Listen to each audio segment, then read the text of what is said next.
अस्सलाम वालेकुम dear students, मैं आपका teacher Zaheer Ahmed Qureshi. Last lecture के अंदर हमने टाइप्स ऑफ ऑपरेटिंग सिस्टम का टॉपिक स्टार्ट किया था और उसमें हमने 3 टाइप्स को डिस्कस किया था, जिनमें batch processing operating systems, multi programming operating systems and multitasking operating systems को डिस्कस किया गया था। आज के लेक्चर में हम मज़ीद 3 टाइप्स को डिस्कस करेंगे और देखेंगे कि वो किस तरह से एप्लीकेबल है इन द कंप्यूटर सिस्टम।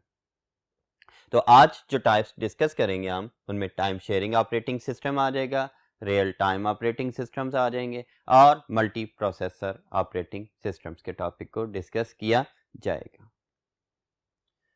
तो बेटा स्टार्ट लेते हैं टाइम शेयरिंग ऑपरेटिंग सिस्टम से।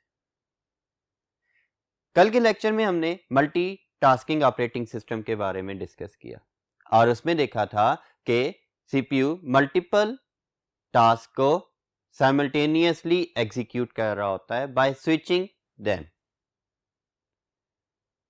तो बेटा जब हम मल्टीपल टास्क को एग्जीक्यूट कर रहे हैं, स्विच कर रहे हैं, तो स्विचिंग किस मैकेनिज्म पर हो रही है, ये डिफाइन ऑपरेटिंग सिस्टम्स कर रहे होते हैं। टाइम शेयरिंग ऑपरेटिंग सिस्टम की वर्किंग भी मल्टीटास्किंग ऑपरेटिंग सिस्टम जैसी ही है। दोनों में फर्क क्या है? दोनों में फर्क बेसिकली ये है कि जो कंटेक्स्ट स्विचिंग हो रही होती है वो टाइम शेयरिंग ऑपरेटिंग सिस्टम्स में on the basis of time slices हो रही होती है। अब सीपीयू ने स्विचिंग तो करनी है, ऑपरेटिंग सिस्टम ने स्विचिंग इंस्ट्रक्शंस दी हैं, लेकिन सीपीयू किन बेसिस पर स्विचिंग करेगा? एक खास टाइम पीरियड के लिए वो एक टास्क को एग्जीक्यूट करेगा, फिर उसके बाद उसे स्विच कर देगा, वेटिंग क्यू में डाल देगा और नेक्स्ट टास्क को स्टार्ट कर लेगा।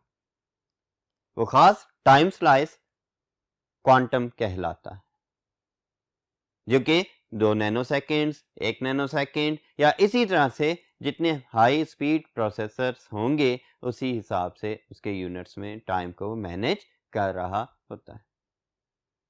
अब time sharing operating system basically shares the same CPU between multiple programs simultaneously.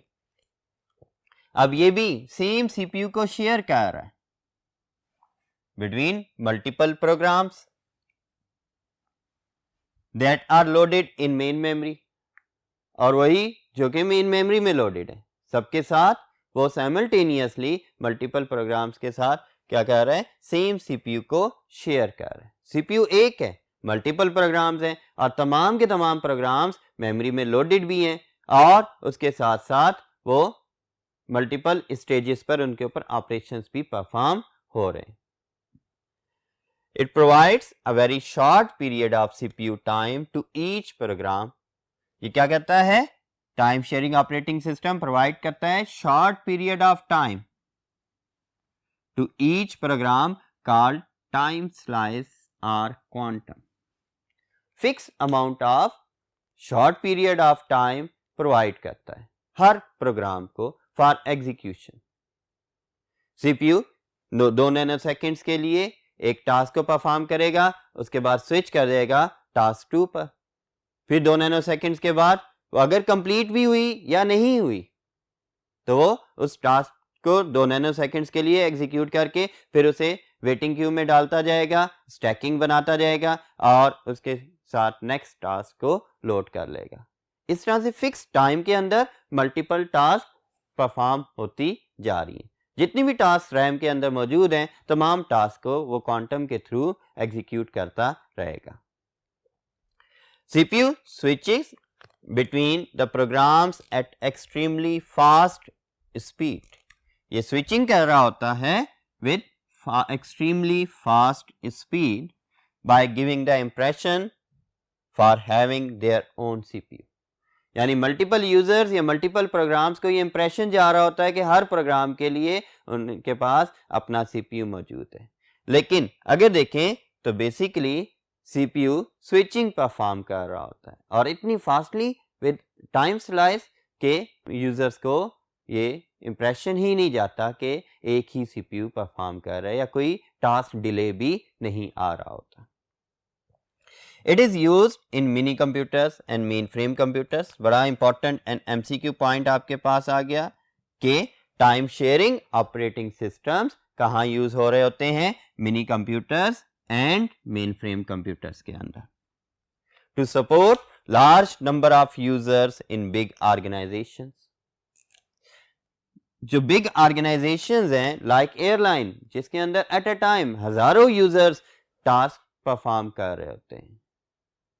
आप ऑनलाइन गेम्स ही देख लें, ऑनलाइन गेम्स के अंदर हर प्लेयर डिफरेंट स्टेजेस के ऊपर होता है, different operations, different task perform कर रहा हो, तो क्या वो हर कोई अपना अपना अलग सीपीयू से प्रोवाइडेड होता है? नहीं, वो सीपीयू एक ही होता है, लेकिन वो डिफरेंट यूजर्स की टास्क को स्विचिंग के थ्रू मैनेज कर रहा होता है। और बैकएंड के ऊपर उन टास्क को मैनेज करने के लिए किस टाइप के ऑपरेटिंग सिस्टम यूज हो रहे होते हैं? Time sharing operating system use हो रहे होते हैं।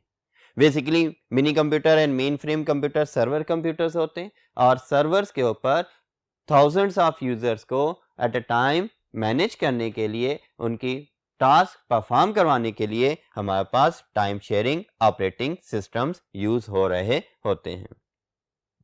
So it is used in mini computers and mainframe computers to support large number of users in big organizations such as airlines, banks, universities, etc. अब banks की example ले लें। Millions of ATM machines installed हैं, और जब salary days होते हैं यानी start of the month, different ATM machines के ऊपर different users eight a time different instructions provide कर रहे होते हैं। कोई बैलेंस चेक कर रहा होता है, कोई विड्रॉ करवा रहा होता है, कोई transfer from one account to another account कर रहा होता है। तो इन तमाम ऑपरेशंस को क्या server one by one perform कर रहा होता है? नहीं, उनके दरमियान स्विचिंग परफॉर्म कर रहा होता है। और उसके साथ साथ अगर बैंक्स का इंटरनल सिस्टम देखें तो बहुत सारे ऑपरेशंस पैरेलल में रन हो रहे होते हैं। क्या हर किसी के लिए अलग अलग सर्वर्स हैं? नहीं, सर्वर एक ही है, बट वो ऑपरेशंस को मैनेज करने के लिए उनमें time sharing operating systems use हो रहे होते हैं। सो बेटा, ये थे आपके पास टाइम शेयरिंग ऑपरेटिंग सिस्टम। और मल्टीटास्किंग और टाइम शेयरिंग ऑपरेटिंग सिस्टम के अंदर डिफरेंस सिर्फ यही है कि टाइम शेयरिंग ऑपरेटिंग सिस्टम एक फिक्स टाइम पीरियड के लिए एक प्रोग्राम को एग्जीक्यूट करता है, फिर उसे वेटिंग क्यू में डाल देता है, नेक्स्ट प्रोग्राम को लोड कर लेता है। जिसमें स्विचिंग है वो on the basis of fix time period हो रही होती है, लेकिन मल्टीटास्किंग के अंदर स्विचिंग हो रही होती है, वो प्रायोरिटी की बेस पर या अदर मैकेनिज्म्स की बेस के ऊपर परफॉर्म हो रही होती है। तो बेटा, इसके बाद हम next type of operating system को डिस्कस करते हैं ऑन नेक्स्ट बोर्ड।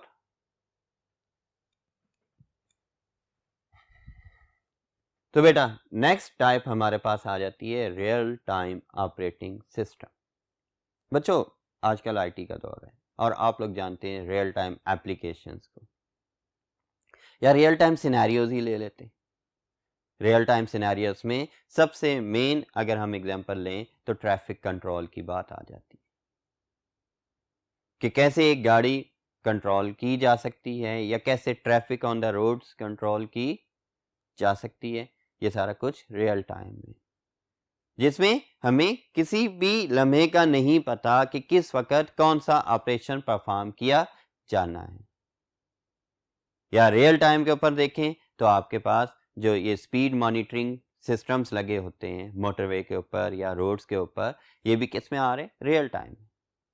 क्योंकि कोई फिक्स नहीं है कि जी कौन सा प्रोग्राम या कौन सी इंस्ट्रक्शंस एग्जीक्यूट होंगी। गाड़ी आ रही है, गाड़ी डिफरेंट स्पीड्स के साथ हो सकती है। गाड़ी फौरन स्पीड में आते आते फौरन ब्रेक भी लगा सकती है। कोई भी रियल टाइम इवेंट अकर कर सकता है। तो ऐसे ऑपरेशंस या ऐसी एक्टिविटीज को मैनेज करने के लिए हमारे पास जो ऑपरेटिंग सिस्टम यूज हो रहे होते हैं ऑन कंप्यूटर्स, वो रियल टाइम ऑपरेटिंग सिस्टम्स कहलाते हैं। एक और एग्जांपल पहले डिस्कस कर लेते हैं, वेदर फोरकास्टिंग। ये भी एक रियल टाइम है। कभी वेदर कुछ होता है, कभी कुछ है, हल्के सा टेम्परेचर चेंज होने से वेदर भी चेंज हो जाता है। ये भी रियल टाइम में आ जाती है। इन द सेम वे मज़ीद और अदर एप्लीकेशंस भी आती हैं रियल टाइम ऑपरेटिंग सिस्टम्स की, उन्हें भी डिस्कस करेंगे। उससे पहले हम देखते हैं कि रियल टाइम ऑपरेटिंग सिस्टम होते कौन से। Real time operating system runs real time applications that require immediate response to be processed as it comes। यानी ऐसी एप्लीकेशंस जिनमें फौरन से रिस्पांस की ज़रूरत होती है, फौरन से एक्शन लेने की ज़रूरत होती है। ये नहीं है कि पहले उसे प्रोसेस करेंगे, पहले उसे क्यू में डालेंगे, फिर उसके बाद उसके रिजल्ट्स जो आएंगे उनके ऊपर, उनकी बेस पर उसे मैनेज किया जाएगा। नहीं, उसकी बजाय जैसे ही एक इवेंट अक्कर हुआ, अगर उसके ऊपर उसी वक्त रिस्पांस नहीं आया तो प्रॉब्लम्स आ सकती हैं। फायर सप्रेशन सिस्टम, जैसे ही आग लगी फौरन से फायर सप्रेशन स्टार्ट हो जानी चाहिए, अदरवाइज वो फायर डैमेजिंग हो सकती है। तो इन द सेम वे हमारे पास कि ऐसी real time applications that require immediate response to be process at it comes, तो उन्हें रन करने के लिए हमारे पास real time operating systems use हो रहे होते हैं। These systems execute special applications within a specified time with high reliability। ये आम ऑपरेटिंग सिस्टम से डिफरेंट है। क्यों? इनमें टाइम बड़ा क्रिटिकल है और रिलायबिलिटी भी होनी चाहिए, एफिशिएंसी भी बड़ी हाई होनी चाहिए। तो इस वजह से ये एग्जीक्यूट करती हैं ऐसी स्पेशल एप्लीकेशंस को जो कि within specified time process कर सकें, और किस तरह से? With high reliability. Real time operating systems are very fast and quick respondent systems. ये बहुत फास्ट होते हैं, एक्सट्रीमली फास्ट।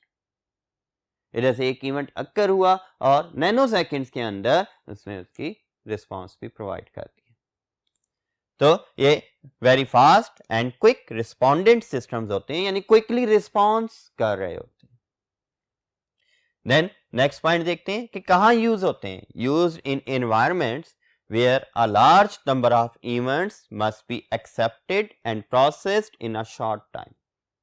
जहां पर बहुत सारे इवेंट्स, बहुत सारी एक्टिविटीज बड़े ही शॉर्ट टाइम के अंदर प्रोसेस होनी होती है उनमें। अगर आप वेदर की एग्जांपल को ही दोबारा देखें तो वेदर के अंदर आप विंड ब्लोइंग को देख रहे होते हैं, डायरेक्शन ऑफ द विंड देख रहे होते हैं, फिर उसके बाद एटमॉस्फेयर देख रहे होते हो, प्रेशर देख रहे होते हो, ह्यूमिडिटी है, फिर टेम्परेचर आ जाता है। ये सारा कुछ आपके पास इधर आ रहा होता है। ना सिर्फ एक लोकेशन का, बल्कि उस लोकेशन के साथ उसकी एडजेसेंट लोकेशंस की भी ये सारे के सारे पैरामीटर्स को चेक किया जा रहा होता है। क्यों चेक किया जा रहा है? कि अब इस लम्हे तो ये सिचुएशन है, नेक्स्ट मूवमेंट्स में हमारे पास ये क्या न्यू सिचुएशन क्या हो सकती है, उन्हें प्रिडिक्ट करने के लिए। तो ये सारा काम रियल टाइम में हो रहा होता है कि किन इवेंट्स की बेस पर किन इवेंट्स में चेंजेस अकर करेंगी, ये क्विक रिस्पांस के थ्रू ही मैनेज किया जा सकता है। So commonly used in space research programs, real-time operating systems are commonly used in space research programs, real-time traffic control, flight control operations, and to control industrial processes such as oil refining, etc.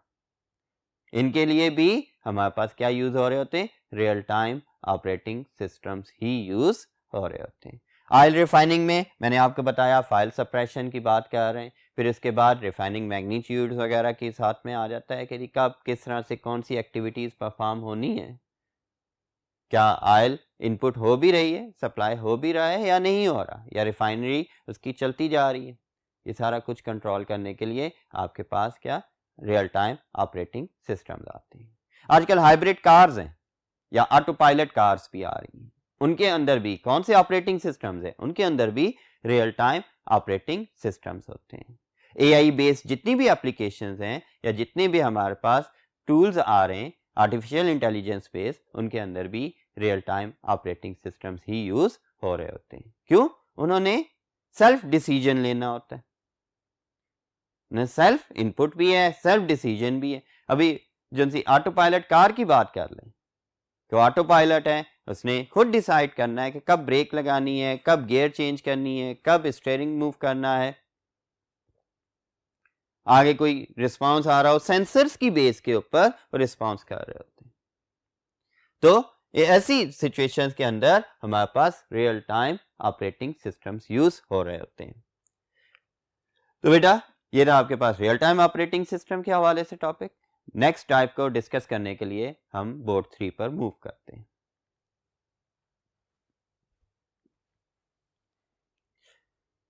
तो बेटा इस lecture के अंदर अभी तक हमने time sharing operating system पढ़ा जो कि सर्वर्स पर रन हो रहे होते हैं।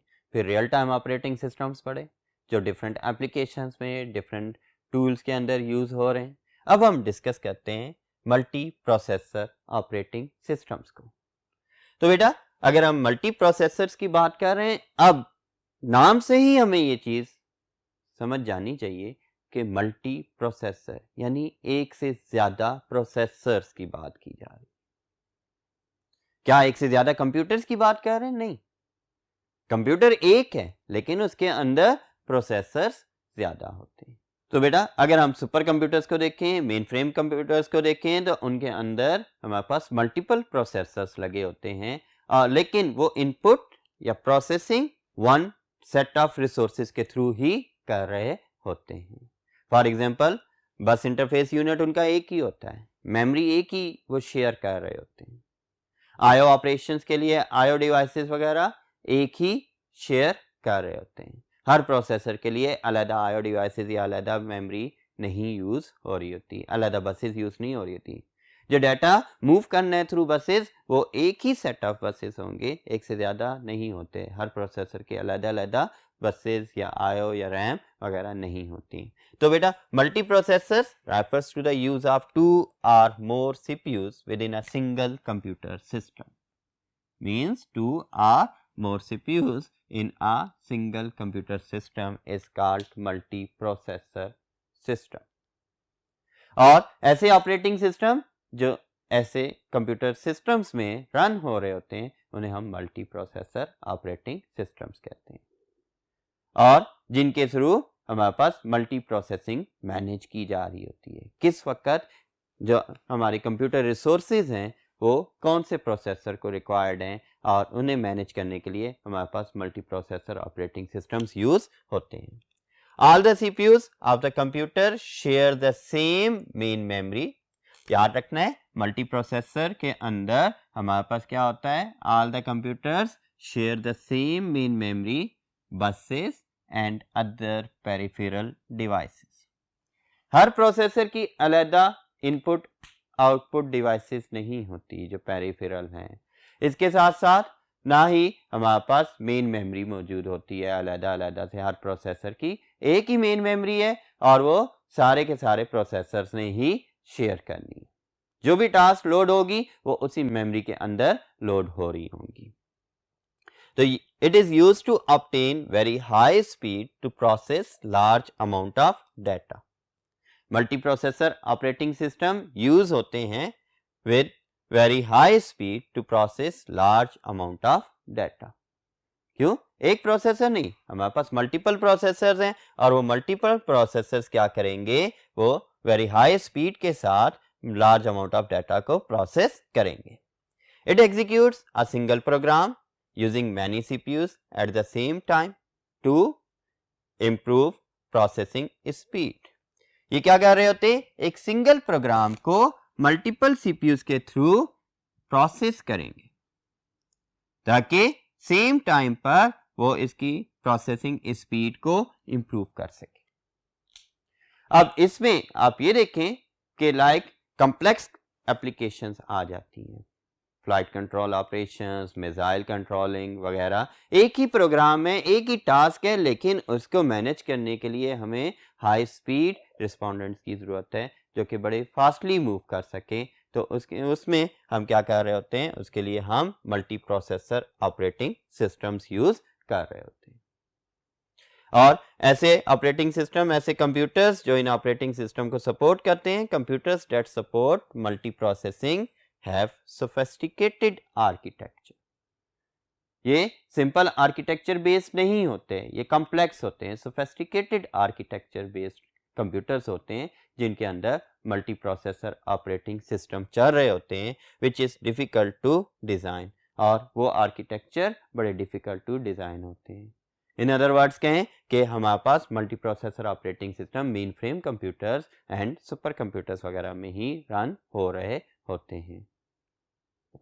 इनके थ्रू मल्टी प्रोसेसिंग सॉफ्टवेयर को ही मैनेज किया जा रहा होता है।